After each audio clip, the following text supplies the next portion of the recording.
How the heck are you guys? I'm Fastidious. Welcome to a Should You Summon video, and this is on the banner that just opened just a couple moments ago, the Yuri and Phineas banner. So this is a standard 20x banner for the Piercer Nightmare Marksman Yuri, who's only gotten better and better and better as the game has progressed. And then Lord Phineas, the boss killer himself, an infernal fighter. So these guys are available on your normal special Invocation of Spirits banners. These are your rare summons and your diamonds, and then your divine banner. So that is your gold summons, your legendary summoning crystals. And it's a pretty juicy opportunity for a lot of players. It depends what you need on your account, and it depends how many summons you're pushing into this weekend. I say not just these banners, but this weekend, because we also have the limited rate-up banner on Sun Wukong. And for people that want to do some pity manipulation, this is a pretty juicy banner because both of these heroes are very desirable and very meta in the things that they excel in. This video is brought to you by my other channel. So if you want to support me, you want to see what else I'm up to, check out my other channel right here, Fastidious Gaming. We were lucky enough to just pass 15,000 subscribers, which is pretty wild. Plarium actually was using 2 of my videos as a promo, which helped. I appreciate it. And you guys can promote the channel too by heading over there and subscribing. Thanks.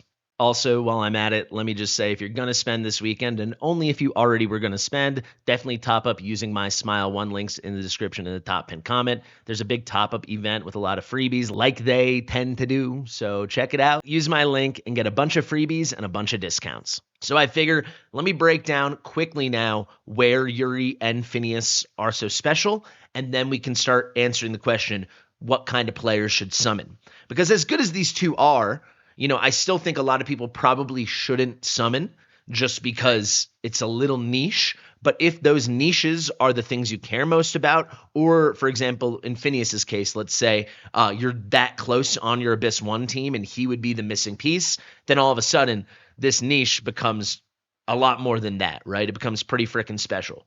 So let's start with Yuri. Actually, let me hop to my roster since I'm lucky enough to have them both so I can show you them skilled up. Let's start with Yuri. Oh, is my Yuri not max skilled? I should really do that because I use her a lot now. So why do I use Yuri a lot? Well, the main thing is, you can see here, the ultimate Needle of Torment. It deals 5 hits of 65% DPS. This goes up to 75% DPS. That is actually damage per second when I say DPS to one enemy target.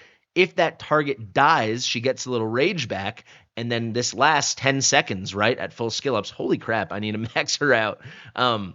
It lasts 10 seconds, so if within 10 seconds she kills that first target, she bounces to the next target. You can see this ult range here. It's very unique. It's kind of like that Aylin Diao Chan range, but she's downshifted to the bottom. And she can jump outside the range. As long as, I believe it's, I can't promise this, but I believe it's 2 tiles, maybe it's 1.5. As long as there's an enemy, 1.5 to 2 tiles away, it will jump even out of this giant range and attack. And this is just crazy special. There's a lot of content where she really shines. You guys can go watch my Yuri guide. I also had a Yuri showcase where I showed her soloing all the mobs in the middle on 321. She kills each one in like 2 seconds. That's something no other unit in the entire game can do. When I did make that showcase, that was kind of just a proof of the craziness of her kit. And then as new things have arrived, that proven craziness has become practically very useful. In practice, it is very strong. So the 2 places it's very strong are Gear Aid 3, 22, 23, and 24. Yuri is pretty dang special there, being able to jump and deal a lot more damage in the middle when you actually need it now. Because accounts were getting so strong that why would you need Yuri if you can just pop in a Silas or even just use Liam? Now for 22 plus, she's pretty dang meta. And then the biggest place where Yuri has gotten her claim to fame is going to be in Arena, specifically Anti-Air Arena. And if we go here, last week's rankings, we'll just go through. Every single team that doesn't have Lady Alex will use Yuri. So there you go. The first team, actually. Anti-Air, Yuri. It's really that simple. Because of the way you set up on the map, can I pull up? Well, I guess what I can do is can I do a, I'll do the defense setup thing so we can hop and see. There's my Yuri. No one's going to be geared, but you can at least just see how this sets up. Because of the new maps, the new layouts, the way everything new, I mean, it's like a month old at this point, but the way everything sets up over here in the different deploy spots, You can place Yuri here, and as they come out, I don't know if we'll practically get an example here. Yeah, she's not wearing gear, as you can see. But if I was to ult with her, you can see these guys aren't in her range, but she'll get this kill, and then she can jump over there. Especially good for round 2 and then a lot later in the fight. This just strictly gives you an enormous lead over your competition. And frankly, if you've built everything well, it is an insurmountable lead, assuming you equal-ish level with your competition. The only unit that's better than Yuri is Lady Alex. The only way you're getting Lady Alex is by total arena dominance. Yuri's going to help you get there. So she's completely and utterly special there. This team easily gets me to Overlord. Easily. And you can actually see I'm taking Arena a bit more seriously nowadays. Thanks for Hawkus, who gave me a little help, whipped me into shape. I'm trying to get a quick Apex placement. It is AoE right now, not anti-air, but you can see we're doing okay. I'm in 430th. I need to get to 300, so we'll see if I can grind a little more tonight. It's tough, though. It's tough. When you get up here, everyone has an A3 Ingrid just about. This team I could probably beat. I'll probably fight them after we film. But yeah, Yuri is just phenomenal for that. And like I said, the new hardest stages in Gear Raid 3, 22, 23, 24, Yuri is kind of a superstar. So if you want help in those things, definitely she's worth a look. She's also pretty dang good on Guild Wars defense, though I wouldn't call her top meta or anything like that. But it all depends on how strong your account is. These are two very good factions. And she joins Hotsit. I mean, she's been in the game for a couple months now, but she's with Hotsit as one of the only two nightmare marksmen in the entire game. So that's just something very unique and special about her. But unlike Hotsit, she has the dual faction membership. So she's just fantastic. Also, I think they've teased a Yuri skin. This looks really cool, but I know people are really into Yuri, so who knows what that skin's going to look like. That might be really sweet. Let's talk about Phineas now. Phineas was always good. I don't know if I would have ever called him amazing, but he was always good to great. If you ran a heavy Soul Cadence Infernal comp, then maybe he was dabbling into amazing. But the only thing that's just skyrocketed his value in terms of quality, beyond just being a DPS, funny enough, is his exclusive artifacts. So again, let's head to my roster because I'm lucky enough to have Phineas and his exclusive, so I can show you that all together. Phineas basically has this nice kit. I got to max skill him too. To be fair, I don't really use him right now because I'm not running that kind of comp for Abyss 1, but I might be doing it if I ever pull myself a Soul Cadence. But okay, let me actually just take you through it. Big bursty damage here, really nice opportunities for extra stuff. He's got these compounding things in his kit that help boost himself, as well as boosting crit rate damage increase to his infernal allies. The whole kit just works very well. If you need him for Apocalypse 2, Apocalypse 1, in Semra, he's got some nice chances for stunning. He couldn't be your main stunner, but he could be one of your 2 stunners or one of your 3 stunners. He does extra penetration, so he's shredding through magic resistance, aka magic defense, when the target is under burning. Unfortunately, he doesn't put out burning himself, but if you're lucky enough to get him A1, at A1 he does. So there's a base chance to land this Blade of Treachery, and when he does the Blade of Treachery, now it's inflicting burning. So it's up to a 30% chance at A1. It's going to happen pretty often. You'll build him fast enough. You're going to get a lot of stuns, but most important for the new thing with A1 is getting the burning, which frankly is now just enabling Insidious Blaze himself. For a lot of content, you're bringing a Hex, you're bringing a Soul Cadence, you're bringing a Twin Fiend, they're bringing these units that put out burns themselves, Zila too, but for this just makes him more broadly useful because he's enabling his own kit. He's more self-sufficient. But the key thing, right? So this is good DPS, nice infernal synergies. And for certain comps, it's fantastic, right? It's like a great missing piece. He's kind of certainly surpassed Zila based on his versatility as the best of the boss-killing infernal fighters. Though I would say for certain comps, Zila will still be burstier, but for endgame stuff, I think Lord Phineas is going to be the guy who shines, and the thing that takes him to that next level where he's certainly more exciting than Zila is his exclusive artifact, the Mask of Dark Desire. So this is a bit annoying, right? To get this guy to special territory, in my opinion, unless you already have this insanely meta infernal comp with all the other pieces, you're going to need this. And frankly, for basically anyone, if you want to go for super duper high scores in Abyss 1 and you want to use Phineas, you will need this. However, just the one copy will suffice, right? So what does it do? It increases damage against targets inflicted with burning, so extra synergy kind of with the Insidious Blaze. So it's not just penetration, it's straight up damage boost as well. And then on top of that, this is the most important part, basic attacks will inflict a 15% damage reduction on targets for 3 seconds. So this is reducing the incoming damage, reducing the damage the enemy target is able to deal with you. And that's all basic attacks. The way his ultimate bursts, the way his ultimate works is it's one singular burst followed by continued basic attacks. So he's basic attacking all the time.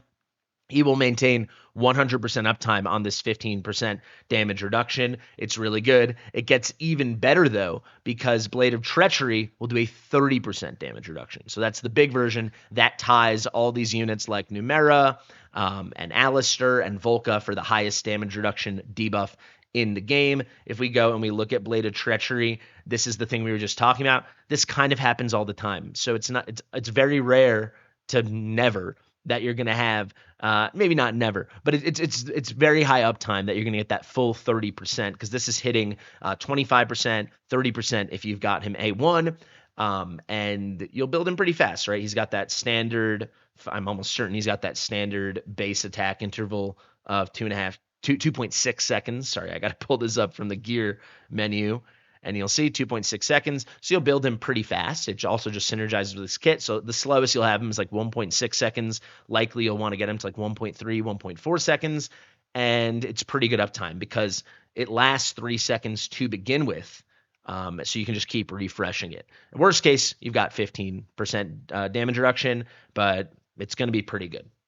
It's going to be really good. And that's the reason you see him, if you've never checked, you see him all over the Abyss 1 leaderboard. So his damage in Abyss 1 is definitively good. It's also definitively not amazing, but because it's definitively good and he's providing damage reduction, which you're going to need later in the fight for almost any comp, you just see him everywhere. Phineas. So are we going to make the whole top 10? Phineas, no Phineas here. Phineas, and Phineas. So he's on 9 of the top 10 teams. And if you click on any of these guys, they're going to be wearing that amazing artifact. So again, if you pulling for Phineas, unless isn't going to be special for you unless you've got this comp. But if you've got this comp, he takes it to overdrive, right? Because the only unit in the entire game that has damage reduction that can deal more DPS than him is Numera. But for almost any roster, the Infernal comp, just because of what we have right now, most people don't have the full poison meta, and even still, it depends on what you're going to use on the other side. For a lot of people, they're still going to use the Infernal comp, so he becomes the best possible DPS that also brings damage reduction. It's only Numera. Can we find a Numera comp quickly? There we go. It's only Numera that has better DPS in the entire game that also brings a damage reduction debuff. So that just makes Phineas super duper special. Just very quickly again, it's not like his DPS is world beating, but it's good. I mean, it's somewhere here between Soul Cadence and Ingrid. I mean, it's very good, undeniably. Here's an A5 Phineas. Let's see what he's doing. Again, right between Soul Cadence and Ingrid. So not super top tier for Abyss 1, but definitely high DPS quality. And then he brings that very, very spicy debuff. So that's absolutely something you should be considering. You'll notice up high there, everyone seems to have him with really good awakenings. That's also just because those are the best teams. But if you were wondering, his awakenings do get really good. So this A3, the crit damage boost he typically gives is 25% to all the Infernals when they ult. Now it's 50%, so he doubles the quality. Crit damage boost is not that important, except it's really good in Guild Boss 1, even in Abyss. Really good might be a stretch, but it's definitively good, so this is pretty cool. And then this A5, after the ultimate ends, he can retain his special mechanic, the Viscount's Flame, which just keeps him at a very high DPS, takes him to another level. But frankly, if you have the makings of the rest of the comp, he's going to sing, he's going to perform for you, he's going to be awesome. Even at A0, as long as, and even with a base promo copy of his artifact. So that is the banner, guys. You can see why these are 2 very high-end heroes right now, because they have clear endgame applications. However, they're not the most universal heroes. I will say in Yuri's case, I think she's the much more appealing for the average player, because you can kind of use her everywhere up until you reach like the later part of the late game, or certainly the end game. Yuri's the kind of unit that can slot into almost any content. I've got like an ultimate guide on her. You can check it out for progression, getting through, beating the campaign, beating Void Rift, getting through gear raids up through 21. She's kind of as good as it gets in the entire game. She's in 2 brilliant factions. And then because of the new stuff that's come with Gear Aid 3, 22 plus, and with Anti-Arena, she holds her value really well. Phineas is never going to be bad. He's just not going to be as universally world-beating as you progress, but certainly in the end game, he's really exciting. He can fit really nicely into a nice Arbiter of Frost team, just as a lot of Infernals can. But if you had him A1 in an Arbiter of Frost team, he's really good. And then certainly he's really good in the main guild bosses. So he's very good in Nightmare 4, Nightmare 3, all of that standard stuff. He's obviously very good in Apocalypse 2, Apocalypse 1, Semra, Guild Boss 2. And as we discussed, Abyss 1 is the place he's shining brightest. A lot of these things, though, especially in Phineas's case, it depends. Do you have the comp that you're going to want to run him within? You wouldn't just want to throw him off faction, or frankly, nowadays you're just not going to run an Infernal comp unless you have like an A1 Twin Fiend and a million other good Infernal pieces, or most commonly, you've got a crazy Soul Cadence, and then you're filling in around him. But this is really, really good. So should you summon, I would say any low spender or free to play, unless these guys are actively answering a very important late game or end game question, I would say skip it. And the questions being like who can help me in the pieces of content I've been describing for each hero. I think those people should skip. I think mid to high spenders, but anything, 100 to $300, you're not in the crazy territory yet, but it's still, you're spending a lot. Definitely consider it. Look at your team comps, look at where you're struggling. These guys might really fill a role for you. I'd say if both of them could actively help you, or getting dupes of both of them could actively help you, that'd be extra good too. I realized I didn't talk much about, or at all, about Yuri's Awakenings. She has a nice little stun chance here because she deals a lot of instances of damage on the A1. This has a lot of variability. For example, in Semra, this could be 2 stuns, or it could be 8 stuns, 9 stuns. It all depends. I have a whole video showing that off. But the key thing against bosses and single target stuff, she gets big damage boost, big damage boost from the A3. So that's worth for, high level players with big budgets or big reserves that they've saved. I would say for those players that are not yet Kraken, but in that spot right before, you can go for this, but I probably would only do it if I was you, if I needed both, if that makes sense. So if you actively needed a copy of both, or you were just away on a key awakening for both. Otherwise, I think it's just time to hoard. We know of Narissa, and then obviously we know there's going to be like a new special limited, and as always, they're going to go nuts over the anniversary. As always, they've only had one anniversary, but they went nuts. So I assume they're going to go nuts again. I think that answers that. For the Krakens, and then certainly the bigger than Krakens, just the craziest spenders out there, the big whales and the big Krakens. I mean, if you need them, go for them. Getting them both to A3, I think, is super duper powerful. They both have, top team meta relevance in the end game. But yeah, that's when you're getting to a whole other level. I'll say for the average player, there's no reason not to pity manipulate if you've got like the 220, 230, 250 summons it'll take to get there. Of course, you can have bad luck or just strange luck on Wukong, nabbing him early, or, getting that first legendary like halfway to 200 or closer to 200. But so by the time you reach 200, you don't have that much pity built up, then maybe it's not worth it. But for almost anyone else, unless you have Yuri and Phineas A5, definitely I think it is worth it. Nowadays, with how good the Awakening shop is, I think it's still worth it even if you're going to pick up an A6 dupe. So I think basically any player should do that if they're going to be going for Wukong anyway, which should be basically every player. But yeah, I think that really answers it. I think it speaks to their strengths. Very specific, but very, very strong banner. I mean, both of these guys literally are best in slot for endgame content, specific endgame content. And I mean, that's kind of what we're on the hunt for. And again, in Yuri's case, she's kind of a progression queen on top of that. So you got a bit of a double dip if you're a younger account. Anyway, guys, thank you so much for watching. I've been Fastidious. I appreciate you taking the time. If you enjoyed this, please subscribe to the channel. Let me know how your summons go. If you do, go ahead and do it. By the time you're watching this, within an hour, I will be live doing a pulse party for Sun Wukong, for Yuri, and for Phineas. If you want to participate last minute, you can hit me up in chat or just come watch and hang out. It'll be a lot of fun. Share it with your mother, and I'll see you real soon. Bye.